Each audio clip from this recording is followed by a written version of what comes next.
How's it going, everybody, and welcome to Anime Anecdotes, our script-free anime reviews, going over all the best and worst anime of the season.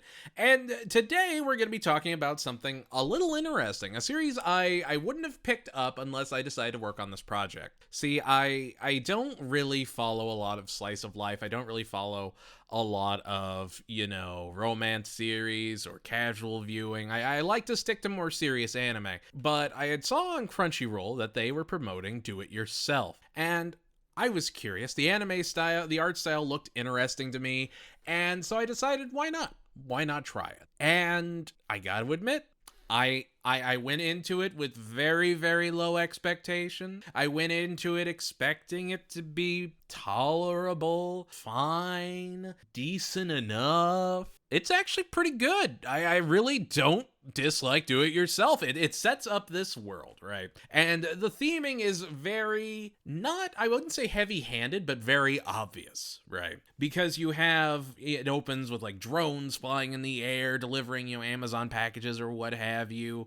You have Furin, who is the childhood friend that lives in the very high-tech home. You have the Roomba that cleans up everywhere. You have, she has everything's voice activated or face recognition to unlock her doors, and it's very, very modern. And then you have Serufu, who, her name is Yue Serufu, or Yourself. Her name is Yourself. She joins the DIY club, and her name is Yourself. Any other series, I'd be mad about that. In this series, makes sense. I can't be that upset about it. Anyway, she lives in a very, not run down by any stretch of the imagination, just much more, she's very obviously not rich. She's got a pet dog, a pet cat, and a pet pig. And that pig was probably the one thing that I remember. I took a picture of it and I sent it to a friend. I'm like, look at this pig. This pig is character of the year. I love everything to do with this pig.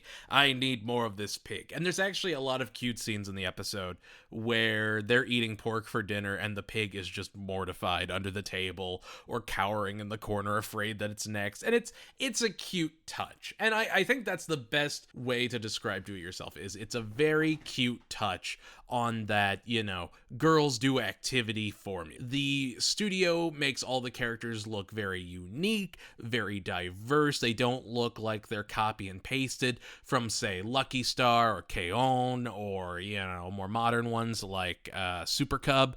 They feel like unique characters. They feel like I can look at their character without knowing their name and I can tell you, all the traits of that character. And that's something magical, especially for a series that, it's a 12 episode run, you're in, you're out, and it's literally just this girl joins the DIY club and learns how to DIY stuff, how to screw in nails, how to hammer in nails, how to build a bookshelf, stuff like that. It's very, very casual. It's very, very low stakes. And I gotta say, between watching, Bleach, Thousand Year Blood War, Blue Lock, Chainsaw Man, Witch from Mercury, this was the cool down series. I think the very, not dull, but very vibrant in a subtle way coloring is very welcome. I think Do It Yourself is a much needed breath of fresh air this season. You don't have to think hard. You can step away from it and come back and go, oh, that's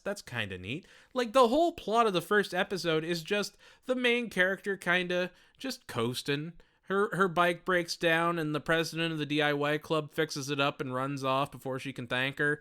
And so she goes, she thanks her, joins the club, and they're like, you need 5 members. I will say this is the one gripe I had with the entire first episode. It ends with them going, you need to find 5 club members in order for this club to stay open and for you to get proper funding. And then literally the last shot before the ending rolls is the squad of 5 members. And you're like, oh, well, here they are. That's neat, I guess. It's fine. It's completely tolerable. Serufu's entire goal is to build a bench like her and her childhood friend had before, they went to different schools and they became much more high-strung. And her best friend is like, I learned how to use a 3D printer, and the things I made in that 3D printer are going to be used in surgery soon. I'm so awesome and cool. And Serufu's like, I wonder what steam would taste like. Do you think steam would taste better with, like, sugar on top? Perhaps some ponzu sauce. And you go, you know what?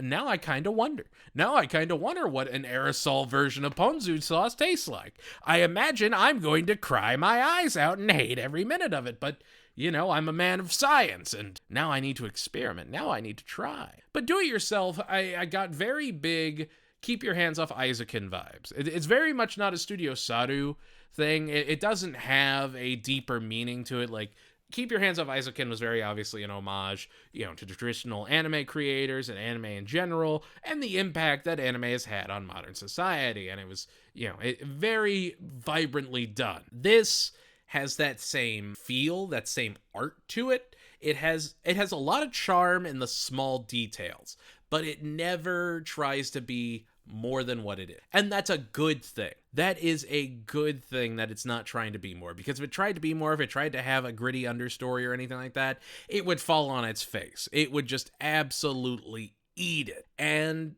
it doesn't need to be. Sometimes you can just have a good floaty series. And, it's not overly sexualized. It's not overly... I mean, this is a show you could show a kid, and the kid would go, hey, this is actually really good. And you wouldn't feel like, oh no, they can't watch this series. This series is, it's erotic.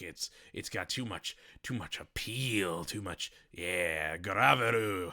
No, it's very, very wholesome. It is probably one of the most wholesome series I have seen in a very long time. Like, Odd Taxi, you could argue, was kind of wholesome. And then, obviously, the rest of the story happened, and it's not wholesome at all. But this, I mean, unless there's some episode 10 twist where she was in a coma, wakes up in a, post-apocalyptic robot-ruled overworld, then I don't see this getting any worse than this. And honestly, it can only do better. With each character's introduction, I imagine each episode will be like, this is the story of Takumi and how she likes to fix things herself. And this is she. That's her name, she. And she's the wild one. And, she likes to fix things.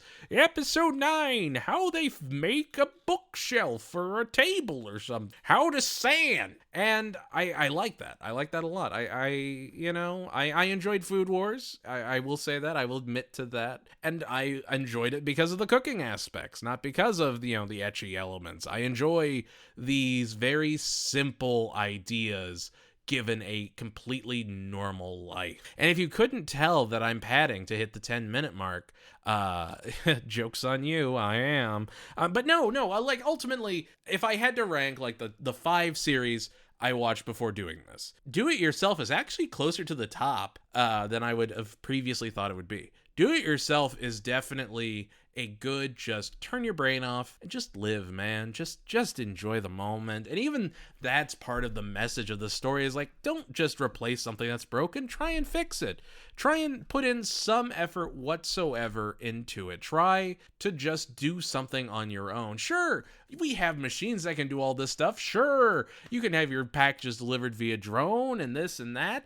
But wouldn't you like to learn how to fix a bike? Isn't that kind of neat? Isn't that just marginally interesting? And I gotta commend that. I gotta commend a series dedicated to showing you how to fix things, how to understand very basic, handyman skills. I mean, this is very obviously targeted towards a female audience, but hey, where was this for little kids? Where was this for little boys, 10, 20, even 30 years ago? This is, as weird as that is, this is a really fresh take on an idea that just hasn't been touched upon. I mean, we have what? We have Dice Club, we have Airsoft gun episode shows. Why not have a DIY club? It has enough charm, it has enough character to make such a mundane topic interesting. And I gotta commend it. I gotta be real here and just go, yeah. Do It Yourself, it has the unfortunate existence of coming out the same year that, or same season even, that Bleach, Chainsaw Man, Blue Lock, and everything, around it are. Because it's really good, and if it was any other season, it might be an anime of the season contender.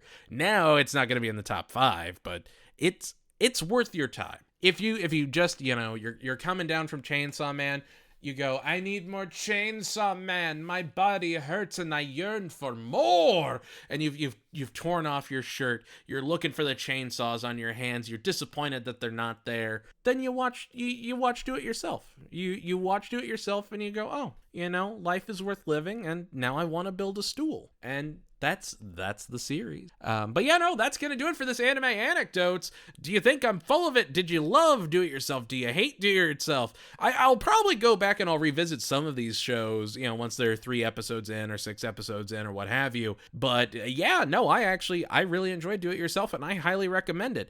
But make sure to like, comment, subscribe if you enjoy the content. Make sure to ring that bell so you get notifications whenever a new anecdote episode comes out. Make sure to join our Discord, interact with us on Twitter, or follow us on Twitch. We are trying to get our streaming schedule all figured out. But thank you guys so much for watching, and we will see you next time.